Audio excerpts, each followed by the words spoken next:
Alhamdulillah, salatu wassalamu ala rasulillah, la hawla wa la quwwata illa billah. Bolehkah membaca doa kifaratul majlis setelah membaca Al-Quran?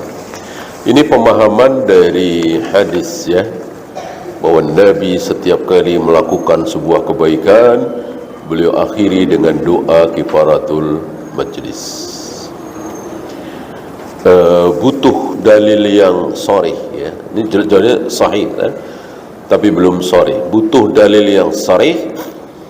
Apakah beliau dan para sahabat membaca doa kifaratul majlis setelah membaca Al-Quran? Adapun ketika beliau mengakhiri majlis lalu membaca doa kifaratul majlis, sudah jelas ini. Sudah sangat jelas riwayatnya. Bolehkah mencium tangan kedua orang tua? Apakah ini urusan dunia ya? Untuk apa? Biasanya untuk menghormati kan? Tapi yang dicontohkan oleh Nabi terbalik. Ada riwayat Rasulullah mencium tangan Fatimah, putri beliau. Apa Fatimah mencium tangan Rasulullah? Jawabnya, yang antum pernah dengar apa? Rasulullah mencium tangan Fatimah. Tahulah kita dari sini bahwa yang dicontohkan oleh Nabi itu mencium tangan adalah tanda apa? Tanda kasih sayang. Tanda kasih sayang. Ya. Bukan tanda memuliakan, menghormati. Kalau tanda memuliakan, menghormati, ya tentu Fatimah mencium tangan Rasulullah alaihi salatu wassalam. Ini terbalik. Justru Rasulullah mencium tangan Fatimah. Apa hukum bagi imam setelah baca Al-Fatihah diam sejenak untuk memberi kesempatan buat makmum baca Al-Fatihah? Tidak tepat. Kalau berhenti sejenak untuk menarik nafas, betul. Kan ada 3 diam yang dilakukan oleh Nabi. Yang pertama sebelum membaca Al-Fatihah, tentu baca iftitah agak lama. Yang 2 lagi sebentar. Apa yang kedua? Setelah amin. Jadi begitu amin, tidak langsung beliau membaca ayat. Diam sejenak. Tentu hitungan detik ya. Tidak memberi kesempatan makmum untuk baca Al-Fatihah. Itu tentu lama. Yang ketiga, sebelum ruku. Sebelum ruku. Ya. Misalnya qul huwallahu ahad, Allahu samad, lam yalid wa lam yulad wa lam yakul lahu kufuwan ahad. Allahu akbar gitu. Bila wa lam yakul lahu kufuwan ahad, Allahu akbar. 3 diam yang dicontohkan oleh Nabi sallallahu alaihi wasallam. Bolehkah membuka acara akad nikah dengan membaca ayat Al-Quran dan artinya? Butuh dalil, saya tidak tahu ya. Seandainya tidak ada, maka kenapa kita tidak mempersingkat saja? Kecuali ada dalil ya. Mungkin ada dalil, saya tidak tahu.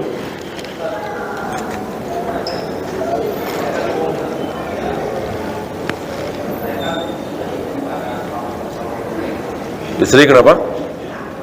Anak kenapa? Hah? Mau nyuratin? Terus?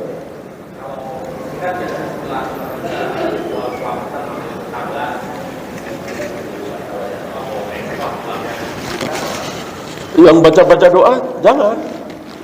Ngasih besek, ngasih makanan kepada siapapun, tetangga, fakir miskin, tentu tidak dilarang. Itu kan bukan ibadah mahdoh.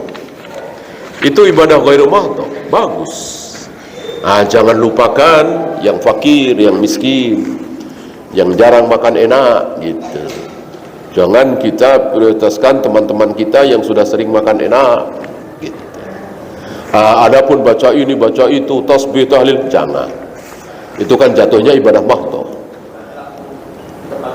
Ya, atau bisa juga antum undang tetangga-tetangga fakir miskin makan di rumah antum. Silahkan pilih. Bolehkah perempuan ceramah di depan laki-laki dan perempuan tanpa adanya hijab? Sudah tidak adakah laki-laki? Ya. Jadi laki-lakinya ini betul-betul jahil semua. Dia yang paling alim wanita ini. Siapa misalnya? Aisyah, ya kan? Ya Aisyah, di zaman Aisyah juga banyak yang belum, tapi Aisyah tahu apa yang Abu Hurairah, Ibnu Abbas, Ibnu Mas'ud nggak tahu tentang Rasulullah. Maka beberapa tabi'in datang ke Aisyah mendengarkan ilmu dari Aisyah tentang bagaimana cara mandi Nabi, cara Nabi mandi junub, cara Nabi menggauli istri-istrinya dan seterusnya. Itu para tabi'in laki-laki mendatangi Aisyah karena memang ya selain Aisyah nggak ada yang tahu gitu. Tapi kalau laki-laki ada yang tahu bahkan lebih alim, ya buat apa gitu ya. Kecuali perempuan dengan sesama perempuan. Bolehkah bersalaman dengan paman atau bibi kandung yang murtad? Apakah tetap menjadi mahram? Tentang mahram, iya ya. Cuman murtadnya ini karena apa? Seandainya beliau ini dikucilkan, akan merasa kecil dan kemungkinan besar kembali ke Islam, kucilkan ya, sampai hidupnya sempit agar dia kembali lagi ke Islam.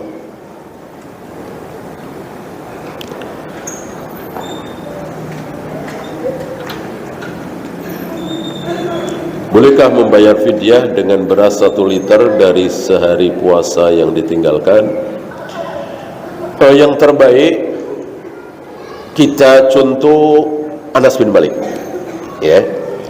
Anas bin Malik ketika sudah tua renta tidak sanggup lagi berpuasa, di awal Ramadan beliau mengundang 30 fakir miskin, diberi makan serid, makanan yang cukup mewah ukuran hari itu. Kita contoh beliau saja. Maka satu, undang mereka untuk makan makanan yang mengenyangkan. Yang kedua, di bulan Ramadan tersebut banyak dari kita Ramadan sudah selesai baru bayar fidyah. Tentu ini keliru.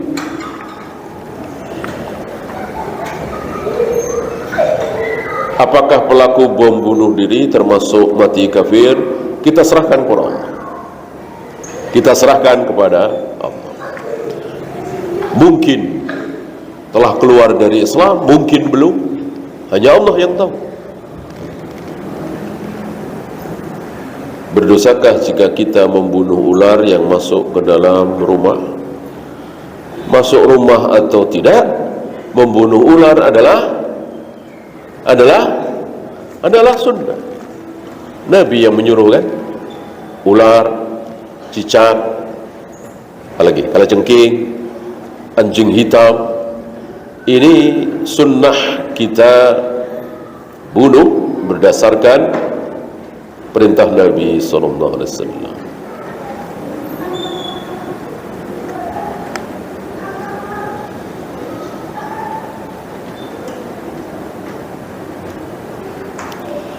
Bagaimana dengan syubhat yang mengatakan bahwa ahli kitab hari ini, Yahudi dan Nasrani, sudah tidak seperti ahli kitab di zaman Nabi?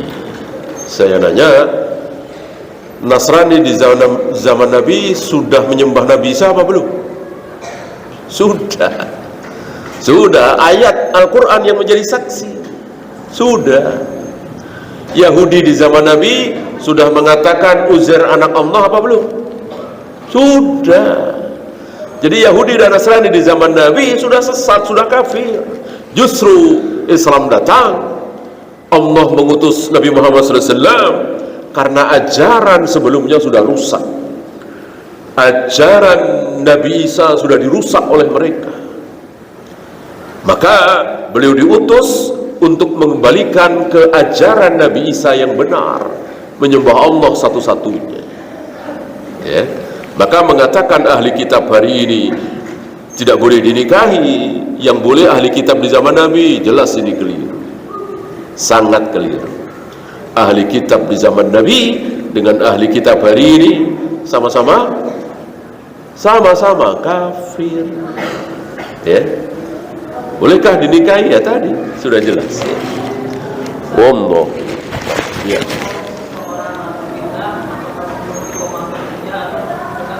Enggak, ahli bid'ah enggak, ya. Kita enggak kenal, kita enggak apa. Ada orang mengatakan bahwa siapa bilang Allah punya tangan, siapa bilang surga neraka itu kekal, ya. Enggak perlu iqamatul hujjah, udah jelas itu ahlul bid'ah. Jangan ambil ilmunya, gitu aja, mudah. Yang harus iqamatul hujjah itu mengkafir. Ya.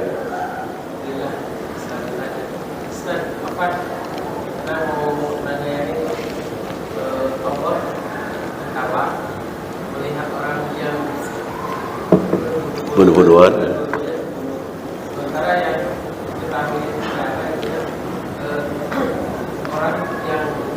Membunuh. Dua-dua yang masuk neraka. Hadis yang berbeda. Hadis yang berbeda. Yang antum tanyakan yang kedua itu, dua-duanya muslim, berbunuh-bunuhan. Dua-duanya neraka. Kalau yang saya sampaikan tadi, yang satu muslim, yang satu kafir. Di mana mereka berbunuh-bunuhan? Di medan jihad. Yang muslim membela Islamnya, yang kafir menolak Islam. Lalu yang muslim ini kalah, terbunuh, mati syahid, insya Allah surga. Dan yang kafir ini di kemudian hari masuk Islam. Setelah masuk Islam, dia ikut jihad pula, lalu mati di medan jihad, akhirnya masuk surga.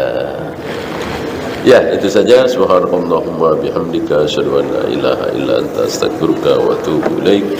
Assalamualaikum warahmatullahi wabarakatuh.